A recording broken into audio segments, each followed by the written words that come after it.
Bonsoir Myriam. Alors vous êtes psychologue, psychothérapeute, spécialisée dans l'accompagnement des sportifs de haut niveau et vous avez fait, on a discuté avant, beaucoup d'autres choses dans la vie.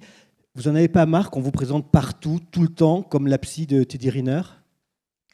Marre, c'est pas le mot, parce que j'adore Teddy. Alors après, effectivement, ce serait quand même inquiétant qu'au bout de 40 ans d'exercice professionnel, j'ai suivi qu'une seule personne. C'est ça, surtout.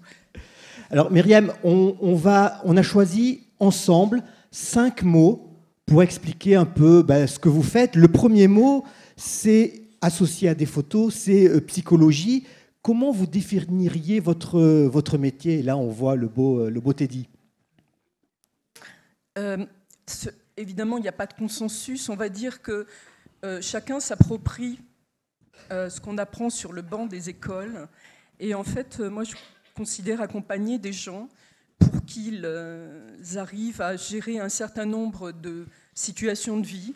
Et pour ça, on apprend à développer des compétences. C'est une démarche plutôt scientifique, contrairement à ce qu'on pense de la psychologie. Ce n'est pas très littéraire, au risque de décevoir. Il s'agit d'identifier, à partir de connaissances qu'on donne, d'observer, d'analyser et de mettre en place des stratégies. Concrètement, puisqu'on est dans le monde sportif, là, je suis blessée, je ne fais pas semblant d'être blessée, il se trouve que Teddy est à nouveau blessé. Donc on prépare une compétition qu'il a faite ce week-end en sachant qu'il est blessé. Et donc on construit avec ça. Et c'est ça qu'on appelle le travail psychologique, c'est un travail en fait. Le deuxième mot qu'on n'a pas choisi par hasard, c'est impact. Et entre nous, je me fais un peu le porte-parole des gens qui sont dans la salle, qui me disent vous avez des trucs pour nous transformer en champions. Enfin, est-ce que vous faites gagner les champions ? Ce serait bien prétentieux de dire ça, parce que gagner n'est offert, ne peut pas être prévisible. Il y a tellement de choses qui sont imprévisibles. Disons qu'on va plutôt se préparer à gagner et mettre en place un certain nombre de compétences qu'on va développer et un certain nombre de données qu'on va recueillir. Et ça fait qu'on va pouvoir construire la recherche de la victoire. Et on sait que la performance est très fragile. C'est pour ça qu'elle est aussi fascinante. Elle est précieuse, c'est pour ça qu'elle est aussi admirée et qu'elle ne tient pas seulement à une réponse et un paramètre. Et donc, disons que ces champions que vous présentez se débrouillent plutôt pas mal, oui, pour gagner, oui. Il y a un autre mot important pour vous, Myriam, c'est intelligence. C'est un mot que j'aime encore plus maintenant parce qu'on s'est rendu compte qu'il n'y avait pas qu'une seule forme d'intelligence. L'intelligence, c'est très caricatural, mais je trouve que c'est pas mal. Ça, c'est la capacité d'adaptation à l'environnement. L'intelligence est partout. Elle est aussi bien chez nos paysans que dans le monde des élites, qu'à tous les niveaux, elle se retrouve. Jusqu'à maintenant, comme ça fait 40 ans que j'exerce, donc je suis une vieille psychologue, on se moquait de ce qu'on appelait les émotions. Et aujourd'hui, on se fascine pour ce qu'on appelle l'intelligence émotionnelle, et d'autant plus dans les entreprises, où on a pris conscience de l'importance de l'humain. Descartes nous a évidemment énormément apporté, mais il a oublié un facteur qui est celui de l'humain.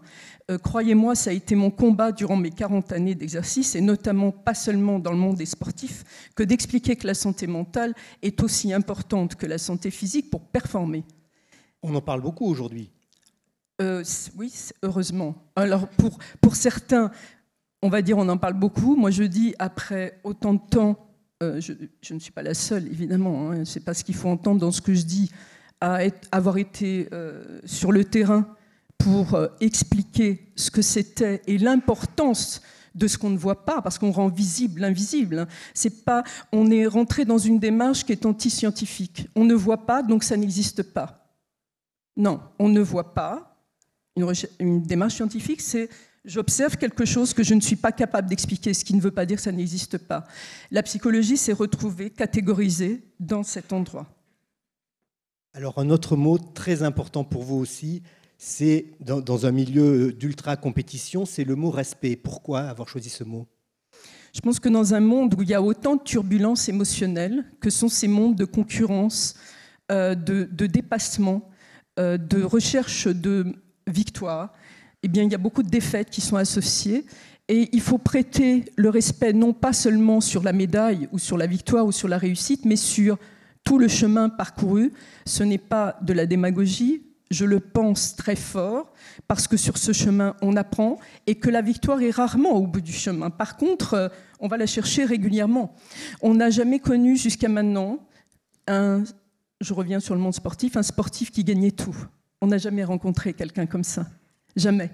Ce qui veut dire qu'on rencontre plus souvent des défaites que des victoires dans ce milieu-là.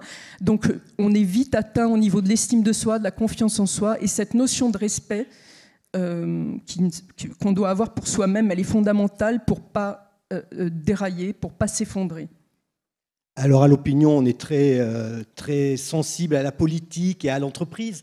La photo suivante, vous allez la voir, ce sont des boutons de manchette en forme de gants de boxe. C'est les fameux boutons de manchette d'Édouard Philippe, qui se définit comme boxeur.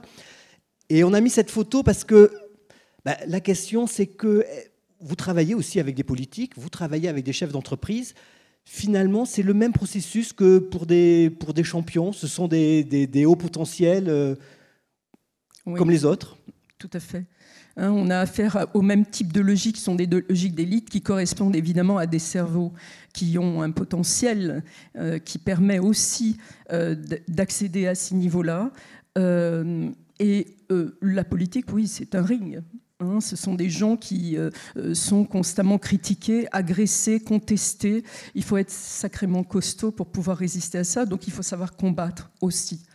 Et c'est une des caractéristiques aussi de ces milieux où il y a des rythmes très importants, des sommes de travail considérables. Et oui, il y a beaucoup de similitudes, effectivement. Il y a beaucoup de similitudes, il y a des méthodes qui sont similaires, il y a des phrases clés que vous utilisez pour tous vos champions. Non, j'utilise pas de phrases clés. J'ai l'habitude de dire, souvent on dit les clés, mais quand je dis ça, je le pense très profondément. Je ne suis pas serrurier, vraiment. C'est un long cheminement, un long travail où on apprend en permanence. Tout à l'heure, j'entendais quelqu'un qui faisait, je suis désolée d'avoir le monsieur qui était juste avant, qui parlait de ces sportifs de haut niveau qui se remettent tout le temps en question. Ce sont des gens qui sont amenés à se remettre tout le temps en question. Qu'on soit d'accord ou pas avec leur position politique, on a affaire à des gens qui sont convaincus, déterminés, qui défendent des idées et des positionnements, qu'on soit d'accord ou pas, qui sont durs à tenir et pour lesquels il faut avoir un certain nombre de compétences, oui, et de talents aussi. Merci beaucoup. Merci beaucoup, Myriam Salmi. Merci à vous.